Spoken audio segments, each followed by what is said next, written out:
नमस्कार दोस्तों, स्वागत है आप सभी का साइंस जर्नी में। दोस्तों, हर सैटरडे हम लोग स्पेशल जातक कथा लेकर आते हैं साइंस जर्नी पे और उस सीरीज में आज हम अगला पार्ट लेकर आ रहे हैं। आज का जातक कथा है शम्मोदन जातक कथा। ये जातक कथा एकता के लिए है। आप सोचते हैं ना कि बहुजन समाज क्यों बिखरा पड़ा हुआ है? कैसे बिखरा है? सम्राट अशोक के समय कैसे यूनाइटेड था पूरा भारत? और सम्राट अशोक के बाद से कोई भी ऐसा शासक नहीं हुआ जिसके अंडर में पूरा भारत समराइज हो सके, आ सके। आखिर क्या ऐसी चीज़ है तथागत ने और तथागत की शिक्षाओं पे चलते हुए जितने भी आगे के राजा थे, चाहे सम्राट अशोक हो, उन लोगों ने ऐसी क्या चीज़ है बिल्ड की जिसके कारण से सारे के सारे लोग यूनाइटेड हो गए। पूरा भारत जो है एक बैनर के तले आ गया था। क्या चीज़ थी? ये जातक कथा में ये भी बताएगी कि दरअसल बुद्धिज़्म बहुत दूरदर्शी थे। उन्होंने ये भी हिंट्स दे दिए थे कि हम कब बिखरेंगे। ये जातक कथा बिखरने की उस दास्तान को पहले ही बता देती है कि आप कब बिखर जाओगे, कब आपके ऊपर लोग शासन करने लगेंगे, कब आप पूरी तरह से टूट जाओगे और निष्कर्ष आप ये निकालेंगे जब आप धम्म विहीन हो जाते हैं। जब आप नियमों को मानना छोड़ देते हैं, जो धर्म के नियम हैं, जो उसकी शिक्षाएँ हैं, उसको जैसे ही आप छोड़ते हैं, आप तुरंत ही इन लोगों के षड्यंत्र में फँसेंगे और पूरी तरह से खत्म हो जाएँगे। यही जातक कथा यही बताती है। तो चलिए इसको शुरू करते हैं और इस जातक कथा बेसिकली एकता के लिए हम कैसे यूनाइटेड हों, कैसे हम यूनाइटेड हो सकते हैं या कैसे बिखर सकते हैं, इस ये मोरल शिक्षा देगी। आइए चलिए देखते हैं क्या है ये जातक कथा। तो इसको शुरू करने से पहले मैं आप लोगों को ये लीगल डिस्क्लेमर दिखा देता हूँ। ये लीगल डिस्क्लेमर है जैसा कि आप जानते हैं यहाँ पे जो भी बातें होती हैं, जो भी प्रेज़ेंटेशन होती हैं, जो भी डिबेट्स होती हैं, इसका उद्देश्य साइंटिफिक टेम्परामेंट को एनकरेज करना है। जो कोई भी बाहर से वक्ता आते हैं, जो डिबेट करने आते हैं, वो जो भी अपनी बातें रखते हैं, वो उनकी अपनी रिस्पॉन्सिबिलिटीज़ होती है। तो यहाँ पे मैं आप लोगों को ले चलता हूँ, सीधे जातक कथा पे ले चलता हूँ। ये जातक कथा क्या बताना चाह रहा है। तो ये है शमुद्मान जातक 33 नंबर है जातक का और इस जातक कथा में जो एक्चुअल स्टोरी है, वो निक्रोधाराम, कपिलवस्तु के ही नज़दीक तथागत के बहुत सारे विहार बने हुए थे, अलग-अलग जगहों पे जैसे जेतवन बना हुआ था, आम्रवन बना हुआ था। तो उसी तरह से निगरोधाराम कपिलवस्तु के पास बना हुआ था और वहाँ पे जो एक चुम्बट कलह क्या चक्कर है उसको मैं आप लोगों को थोड़ा-सा बता देता हूँ। दरअसल एक नदी थी और उस नदी के पानी के लिए हमेशा ही मारा-मारी हो जाती थी। जब बाँध बना लिया जाता था, तो पानी रुक जाता था और दूसरी तरफ जाता नहीं था। तो वो लोग हमेशा इसमें लड़ाइयाँ चलते रहती थी। एक तो ये घटना थी।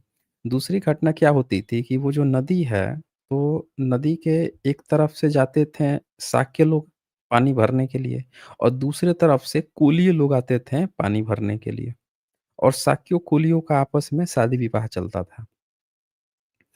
तो दोनों तरफ से क्या होता था कि जो महिलाएँ होती थीं, जो कामगर महिलाएँ होती थीं, वो अपने-अपने घरों के लिए पानियाँ लेकर आती थीं। तो जो शाक्यवंशी लोग थे, उनके साइड से महिलाएँ गईं और उधर कोली वंश के तरफ से महिलाएँ आईं, दोनों पानी भर रही थीं और एक-दूसरे पर टीका-टिप्पणी कर ली। टीका-टिप्पणी जब कर लीं, तो बात अब आ गई मोहल्ले पे, क्षेत्रवाद पे आ गया। दोनों एक-दूसरे के क्षेत्र को, एक-दूसरे के कबीलों को लगे उलाहना देने। तो उस उल्लाहना के चक्कर में दोनों अपने-अपने घर में गईं, तो दोनों तरफ से उनके उनके जो मर्द थे उनको सुनाई कि तुम लोग क्या चूड़ियाँ पहन के रखे हो, क्या रखे हो? वो उनके लोग ऐसे हमें बोल देते हैं, वैसे बोल देते हैं। अब उन्होंने देखा कि अच्छा हमारी फीमेल के साथ ऐसा बोल दिया, चल भाई हम तो तोन तन के दोनों तरफ से आ गए मर्द, लड़ाई-वड़ाई कर लिए। तो इस तरह की घटनाएँ जो हैं जब घटीं, तो अब बात उतने से ही नहीं रुकी, बात ये बढ़ती गई, उन दोनों में लड़ाइयाँ होती है। फिर एक पक्ष जीत गया, शाक्य वाले जीत गए। उनके तरफ से 4-5 महारथी थे, उन्होंने ही अकेले सारा जिता दिया। फिर उसके बाद से क्या हुआ कि अब जब बात आई कि ये जीत गए, तब दोनों तरफ के बड़े राजाओं तक बात पहुँच गई। अब दोनों तरफ के राजाएँ खड़े हो गए कि अच्छा, अब लड़ाई होगी। तो जब इतनी भयंकर विवाद की स्थिति आ गई, तो थागत ने देखा कि अरे! यार, तो आपस में ही लड़ मरेंगे सब ये, समझ रहे ना? तो उन्होंने क्या किया कि सारे जितने भी उनके रिश्तेदार थे, शाक्यवंशी तो खुद भी थे, उनको बुलाया और सबको बुलाकर वो समझाने की कोशिश की उन्होंने, तथागत ने, कि देखो लड़ाई-वड़ाई से कोई ना सॉल्यूशन निकलने वाला है नहीं। तो देखिए वर्तमान कथा क्या है? वर्तमान कथा में उस समय बुद्ध ने रिश्तेदारों को आमंत्रित कर महाराजाओं जितने महाराजा थे सब लोग को आमंत्रित करके रिश्तेदारों को एक-दूसरे से लड़ना। अब कोलीय क्या था इनका ससुराल था तथागत का, शादी होता था ना आपस में। तो कुलीय लोग इनके ससुराल वाले हो जाते थे और शाक्य वाले इनके अपने रिश्तेदार हो जाते थे। अब देख रहे हैं कि दोनों तो रिश्तेदार ही हैं, अब लड़ मरे हैं, क्या किया जाए? तो इन्होंने समझाया कि लड़ना-झगड़ना उचित नहीं है और फिर उनको जातक सुनाई कि देखो इसका रिज़ल्ट क्या निकलता है। तुम दोनों आपस में लड़ोगे, इसका रिज़ल्ट क्या निकलता है? अगर आप आगे चल के देखेंगे तो बुद्धिज़्म की शिक्षाओं में हमेशा ही वो बातें कही गई हैं कि लड़ाई-झगड़े से हट के और कैसे आप शांतिमय जीवन जी सकते हो, दोनों पक्ष। जैसे कि आप देखें फर्स्ट वर्ल्ड वॉर कर लिया लोगों ने, नया-नया विज्ञान आया था, विज्ञान का जो आविष्कार आ रहा था, उसको सँभाल नहीं पा रहे थे सब। सँभाल नहीं पा रहे थे, ईगो हावी हो रहा था, तो लड़ मरे सब। 1 लड़ाई किए हैं, 2 लड़ाई किए हैं, 2 लड़ाई के बाद से इनको जब परमाणु बम अटैक गिरा, उसके बाद से सबके होश ठिकाने आ गए, समझ गए कि भैया रहने दो, अब इससे ज़्यादा लड़ाई करेंगे तो खत्म ही हो जाने हैं। पब्लिक का भी दबाव आ गया, पब्लिक भी त्राहिमाम करने लग गई। तो जब दबाव आता है तब लोगों को समझ में तो अब क्या करते हैं, अब कहीं पे लड़ाई होती है तो बातचीत का रास्ता सुलझाने की कोशिश होती है, कोई लड़ाई नहीं हो, बातचीत का हो। भारत-पाकिस्तान लड़ाई चल रही थी, तना-तनी हो रही थी। एक-दूसरे से वो भी लोग थे, हाँ, मार रहे हैं, काट रहे हैं, उसको जीत रहे हैं, उधर से वो भी फूँफिया रहे थे सब। हर तरफ से, लेकिन फाइनली क्या हुआ?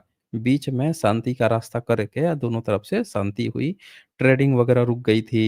उम, मार्केट धड़ाधड़ गिर रहा था, लोगों के सारी चीज़ें लॉस हो रही थी। तो वो सारी चीज़ें फिर व्यवस्थित हुई जब बातचीत से दोनों तरफ पक्ष में सहूलियत हुई तो। तो उसी तरह से तथागत ही बात को समझते थे, तो वो समझा रहे हैं और इसी समझाने के लिए उन्होंने जातक कथा को बताया। तो भिक्षुओं ने तथागत के नाम पे ये जातक कथा लिखी है और वो जातक कथा किस तरह से अब सुनिए। और फिर से मैं आप लोगों को बता दूँ कि जातक कथाओं में अक्सरहा जब अतीत की कथा सुनाई जाएगी तो वो कथा होती है, उसमें सब होंगे। तो मतलब हर एक तरह के जीव-जंतु होंगे, जिसमें बुद्धिमत्ता के कारण उनको बोधिसत्व कहा जाएगा। तो अब ये दिखाएगा कि फिर से वही वाराणसी का राजा है, आप जानते हैं अमूमन ज़्यादातर में वाराणसी के राजा का ही बात किया गया है ब्रह्मदत्त के। इससे ये भी पता चलता है कि ब्रह्मदत्त वाराणसी का जो राजा था, वो पूरी तरह से वाराणसी जगह तथागत के समय में बुद्धिज़्म का गढ़ था और ये राजा भी बुद्धिस्ट था, तभी उसके नाम पर ये सारे जातके जो हैं, सबसे ज़्यादा जातक में उसी का नाम लिया गया है। यानी कि उसने किताबों को लिखवाने में, इन जातकों को क्रिएट करने में सबसे ज़्यादा हेल्प किया होगा, मदद किया होगा, वित्तीय संसाधन दिया होगा, तभी उसके सबसे ज़्यादा नाम आते हैं। तो ये जो अ इसमें दिखाया जाता है कि ब्रह्मदत्त का जब शासन था, तो उस समय बोधिसत्व जो हैं, वो एक बटेर के रूप में पैदा हुए हैं। मतलब कहने का मतलब है कि एक बटेर था, वो बड़ा चतुर चालाक था। इतना चतुर चालाक था कि उसको अब कहानी है तो उसको कंपेयर किया जा रहा है बोधिसत्व से। तो वो क्या करता था कि देखता था, ऑब्ज़र्व करता था कि वो जितने भी बटेर हैं, वो सब बड़े अच्छे से अपने शांतिपूर्ण जीवन जी रहे थे। तो देखा उन्होंने कि एक शिकारी आता था, बहेलिया शिकारी और वो क्या करता था, दाना-वाना फेंकता था और फिर बटेर की आवाज़ निकालना सीख गया था। तो जैसे ही उसने बटेर की आवाज़ निकालता था, तो बाकी के जितने भी बटेर थे, वो क्या करते थे कि उसकी आवाज़ सुन के वहाँ पहुँच जाते थे, देखते थे अरे! दाना पड़ा हुआ लगते थे चुगने, ऊपर से जाल फेंकता था, फँस जाते थे। फँस जाते थे तो उनको लेकर चला जाता था। समझ रहे हैं ना? वो लेकर उनको चला जाता था। अब यहाँ पे क्या होता है कि इसी तरह से चलता रहा। अब बोधिसत्व जो हैं यानी कि जो बटेर में जो बोधिसत्व हैं, उन्होंने देख लिया, समझ गए चीज़ों को। तो उन्होंने कहा जब फँस गए थे, जो भी बटेर फँस गए थे, उनको उन्होंने समझाया, कहा कि देखो, तुम्हें क्या करना है कि जैसे वो पहले तो तुम लोग समझ गए हो तुम नहीं जाओगे, लेकिन इस जंगल बहुत बड़ा है और यहाँ पे बहुत सारे बटेर हैं, वो फँस जाएँगे।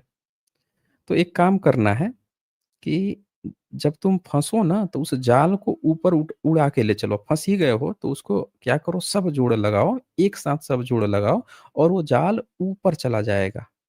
और जब ऊपर चला जाएगा, अब देखिए, अब मैं यहाँ पे आपको एक ध्यान दिलाना चाहूँगा। बचपन में सब लोगों ने ये कहानी सुनी होगी बहेलिया वाली। और दाना फेंकेगा, चिड़िया फँस जाएगी। क्या आपको बताया गया कि ये जातक कथा से ली गई है? सोचिए ज़रा, बताया गया? नहीं। इसी को कहते हैं कॉपी पेस्ट। लिखने वाले सारे के सारे ब्राह्मणवादी हैं और ये सारे ब्राह्मणवादी क्या करते थे कि बुद्धिज़्म की जो 2600 साल पुरानी जो कथा कहानियाँ हैं, ये सारी चीज़ें इन लोगों के पास पढ़ के, समझ के ये सारी चीज़ें थीं। ये क्या करते थे, जानते थे कि कभी बहुजन तो इतना अनपढ़ है, कभी जान ही नहीं पाएगा, इनकी चूरी पकड़ ही नहीं पाएगा। ये सोच ही नहीं पाए थे कि भविष्य में बहुजन बच्चे भी पढ़ेंगे और अपनी विरासत कहीं न कहीं से खोज ही निकालेंगे क्योंकि तथागत तो कह के गए हैं ना, सत्य, सूर्य चंद्र की तरह है, जो ज़्यादा देर तक छुपा नहीं रह सकता, आ ही जाता है सामने। तो इन्होंने बिना जातक कथा का नाम लिए हुए इस तरह की कहानियाँ बना-बना के और उसमें भी ब्राह्मणवाद घुसाड़ दिया। मतलब कहीं पे लाके चूहे घुसेड़ दे रहे हैं कि चूहा आके कट रहा है, तो शेर फँस गया है, तो पता नहीं क्या कर रहा है, वो उससे जाके बात कर रहा है। एक्चुअल में अगर आप ध्यान से देखेंगे तो यहाँ पे सबसे इंटेलेक्चुअल ढंग से बताया गया है कि सब लोग एक साथ उड़ना है, ठीक है? और उड़ने के बाद से जाके जो कटीली जगह है, उसके ऊपर से फँस ज गिराना है उसको। तो चूँकि तुम लोग तो बटेर हो, निकल जाओगे नीचे से कटीले-फटीले नीचे से निकल के जाओगे क्योंकि जाल ऊपर से पड़ा है ना। और वो जाला जो है काँटे में फँस जाएगा। तो काँटे में फँस जाएगा तो अब जो शिकारी आएगा उस जाले को निकालने के लिए उसका बहुत समय खराब होगा। ठीक है ना? तो उनकी बात मान के, बोधिसत्व की बात मान के, जो चिड़ीमार था, जब आया तो देख रहा है कि उसका जाला तो फँसा हुआ है और एक भी चिड़िया, बटेर तो दिख ही नहीं रही है एक भी। अब क्या हो? तो बेचारा जो है पूरा निकाला, निकाल के किसी तरह मेहनत करते-करते शाम हो गई और फिर जाले को कर-उर के घर गया। घर गया, खाली हाथ गया। अगले दिन फिर आया, फिर वही काम किया, फिर कुछ बटेर फँस गए। फिर जब फँस गए, तो फिर बोधिसत्व जो हैं उनको सब वही वाली बात बताएँ, वही चीज़ें रिपीट किए सब, फिर से वो निकल के भाग गए और शाम तक वो जाला जो है फिर से उसी में काँटे में फँसा रहा। बहेलिया आया, देखा कि फिर से वही हाल है। जब लगातार इस तरह से घटना हुई, तो जो चिड़ीमार था, जो बहेलिया था, जो शिकारी था, वो जब घर गया तो उसकी बीवी गुस्सा हो गई। उसकी पत्नी जो है, वो बहुत गुस्सा हो गई। कह रही है कि तुम्हारे लक्षण सही लग नहीं रहे हैं, ठीक है? तुम जाते हो और देखिए क्या कहती है। उम, स हाँ, कुछ भी न पा खाली हाथ ही घर लौटता, तब उसकी भार्या ने क्रुद्ध होकर कहा, "तू रोज़-रोज़ खाली हाथ लौटता है, मालूम होता है बाहर किसी और की भी परवरिश कर रहा है।"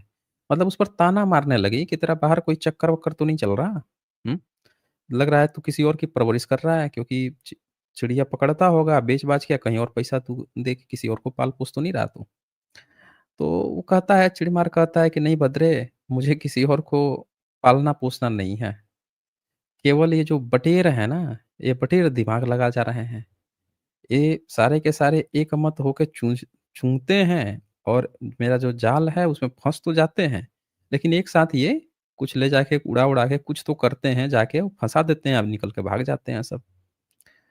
तो वो कहती है कि फिर तो क्या हम लोग ऐसे ही भूखे मरेंगे क्या हम लोग? समझ रहे हैं? कहता है वो, नहीं, नहीं, इस हमेशा एक जैसा नहीं रहेंगे, हमेशा इनमें एकता नहीं रहेगी। Wait and watch. हमें इंतज़ार करना होगा, कब तक यूनाइटेड रहेंगे, ठीक है ना? कभी न कभी इनके अंदर आपस में झगड़ा-वगड़ा करेंगे, हम उसका लाभ ले लेंगे।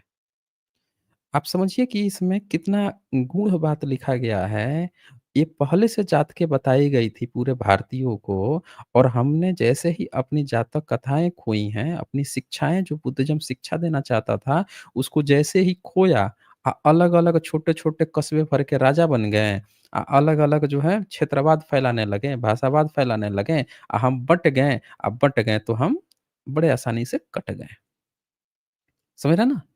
तो यहाँ पे वही चीज़ बता रहा है, वो चिड़ीमार कह रहा है कि भैया हम लोग ज़्यादा दिन तक इंतज़ार करने की ज़रूरत नहीं है, बस कुछ दिन वेट करो, कितना दिन तक यूनिटी दिखाएँगे? आपस में ये लड़ेंगे ही लड़ेंगे या जिस दिन लड़ेंगे, उस दिन हम उनका फ़ायदा उठाएँगे।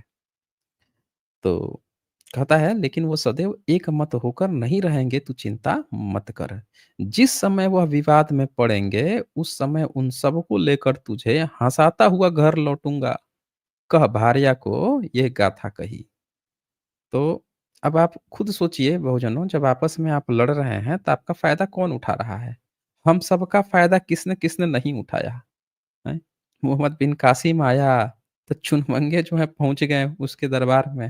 हुजूर हमारा क्या होगा? हमारा कुछ देख लीजिए। बोला कि तुम लोग दाहिर ब्राह्मण दाहिर है उसकी बहू-बेटी दोनों को खोज के दो। डील हो गई तो इनको ज़मींदारियाँ मिल गई, ले लिए ज़मींदारी।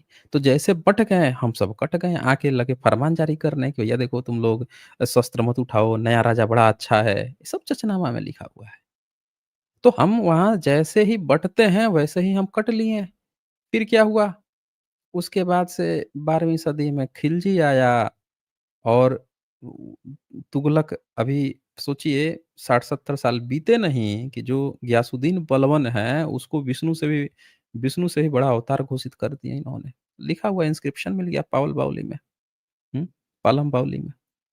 तो हम जैसे ही बँटे, वैसे ही हम कटना शुरू अकबर के दरबार में जाके बैठ लिए। क्या हुआ भारत में? जब बैठ गए तो हम सारी चीज़ें गड़बड़ हुई, फिर कट लिए। तो यहाँ पे आप देखते हैं कि वो यही बात कह रहा है बहलिया ये बातें बहुत पहले ही बुद्धिज़्म बता चुका था। तो बुद्धिज़्म को इसीलिए तो ख़त्म करना था ना, इसीलिए सारी किताबें जलानी थी कि बहुजन इन सबको पढ़ेगा, शिक्षित रहेगा ये सारी चीज़ें क्योंकि बुद्ध वचन को उस समय उससे बड़ा वचन ही कुछ नहीं था। लोग बुद्ध की एक बात जो उनके मुँह से निकल गई या उनके नाम पर जो कोई कुछ बता देता था, लोग उसको इतना गहराई से मानते थे। इसीलिए सबसे पहले ज़रूरी था विश्वविद्यालयों को जलाना, ज़रूरी था बहुजनों को अनपढ़ बना देना, अशिक्षित बना देना ताकि वो अपनी शिक्षाएँ भूल जाएँ। समझ रहे हैं ना? कि क्या उनके पुरखों ने उनको समझाया था, कब तुम बँटोगे या कब तुम कट लोगे। वो सारी चीज़ें गायब की गई देखिए हम बड़े आसानी से अभी बँटे हुए हैं। और जो-जो वो बता रहा है उधर-उधर हम पीछे-पीछे भाग रहे हैं। हमको पता ही नहीं कि हमारा क्या था।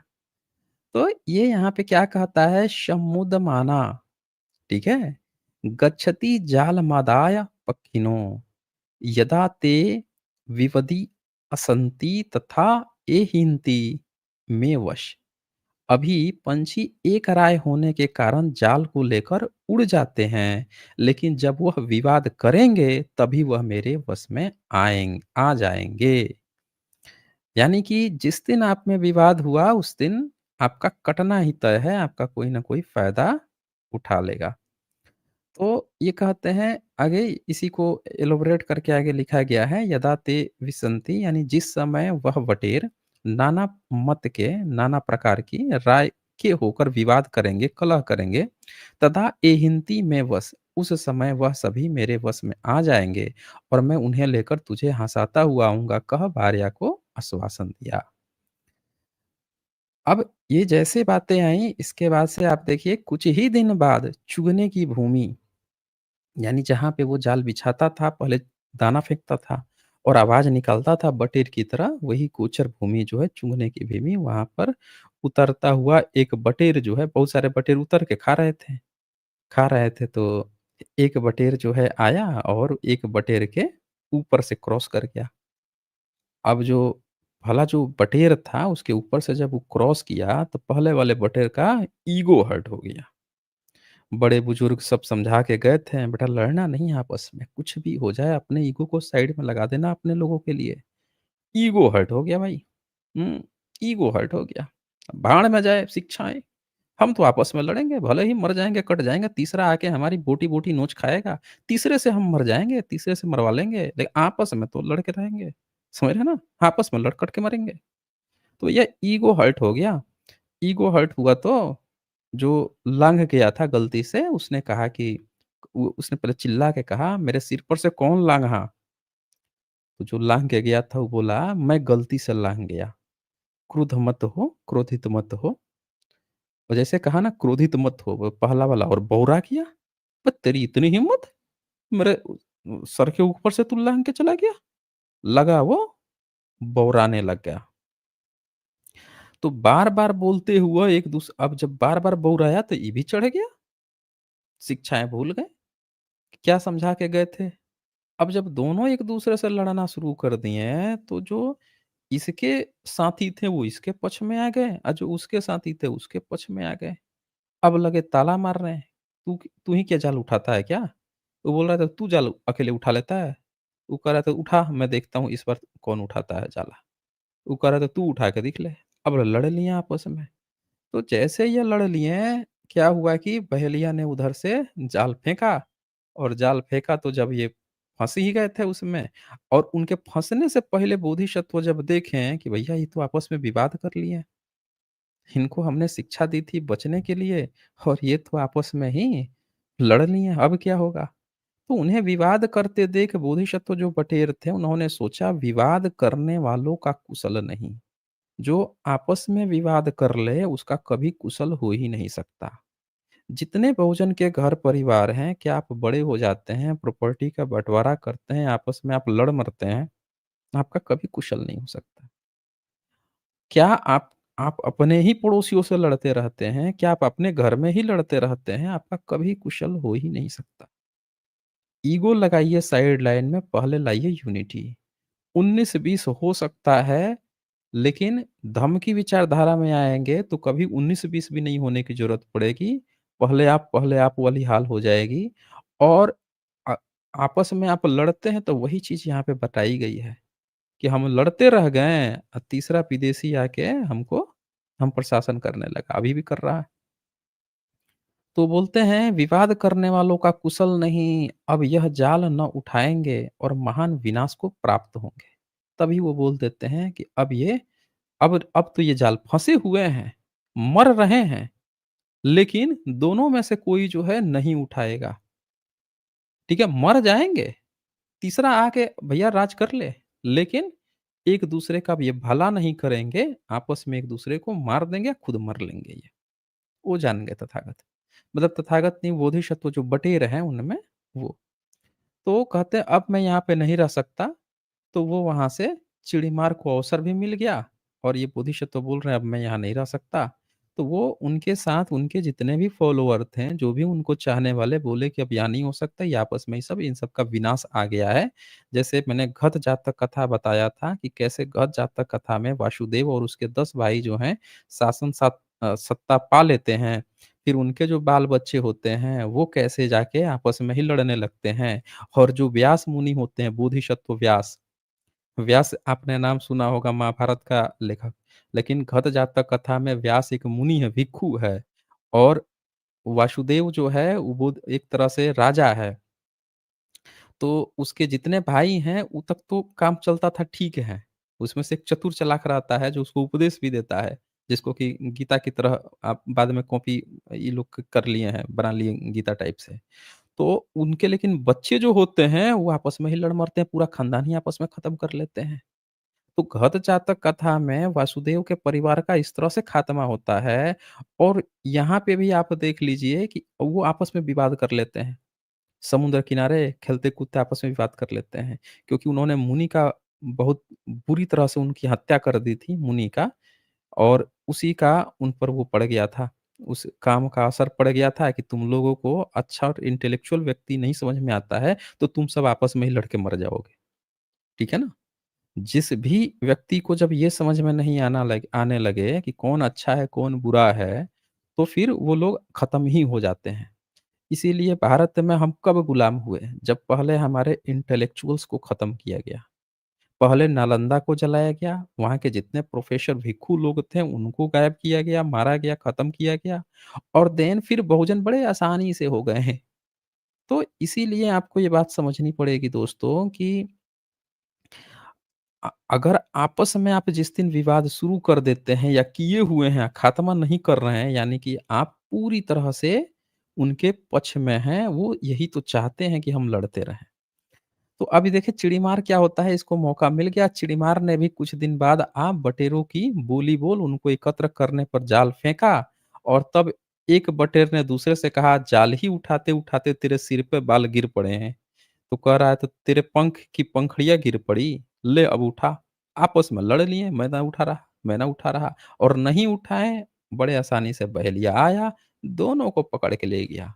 जिद पे आ गए, "मर जाऊँगा, नहीं उठाऊँगा, मर तू।" वो कह रहा है कि तो मैं भी नहीं उठाऊँगा, भले मरेंगे और दोनों मर लिए।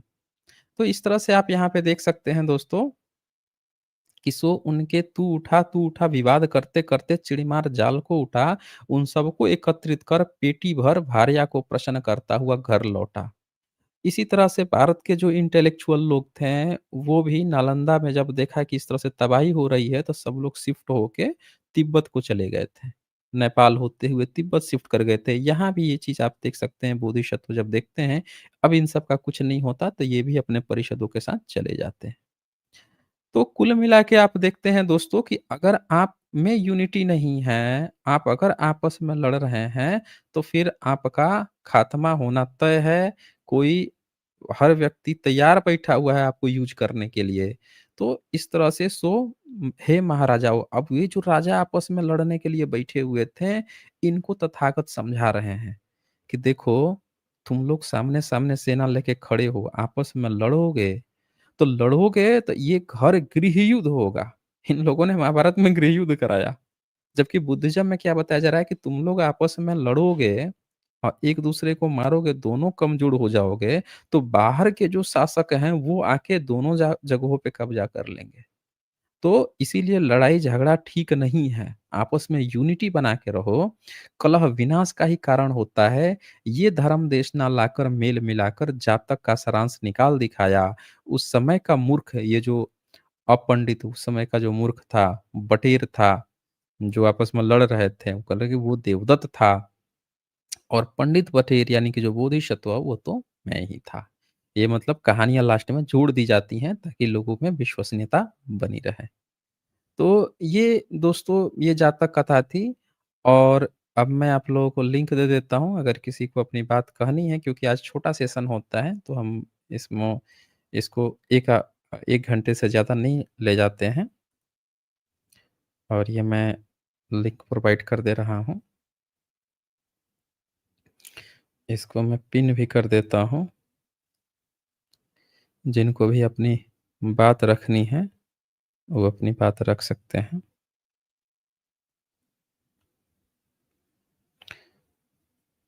तो यहाँ पे कुछ सुपर चैट्स आए हैं। ये राम वमन वेमन जी ने मेंबरशिप लिया है, शुक्रिया जी आपको। और कुबेर पटेल जी ने भी यहाँ पे मेंबरशिप लिया है, आपको भी शुक्रिया। और फिर इसके बाद से रिइन्कार्नेशन यहाँ लिखते हैं, ब्राह्मण पैठी पाताल छल्यो, बलि ब्राह्मण ही यदुवंश उजारो, ब्राह्मण ही क्षत्रिय दल मारो, मलेच्छ आयो जब भारत में, तब ब्राह्मण मुजरा कर डरो। अकबर तेज को पान करो, तब ब्राह्मण वंश के राज उधारो। ओम क्रांति। आचार्य कार्नेशन जी ने कुछ बड़े अच्छे से कुछ मुझे लगता है कोई क्षेत्रीय भाषा है जिसमें इन्होंने इस चीज़ को लिखा है। और जिनको डिबेट करना हो वो फिर संडे को आइएगा, संडे को डिबेट होती ही है। तो बहुत-बहुत शुक्रिया दोस्तों, आप लोगों का अपना ख़्याल रखें, अपनों का ख़्याल रखें, फिर मिलते हैं हम लोग।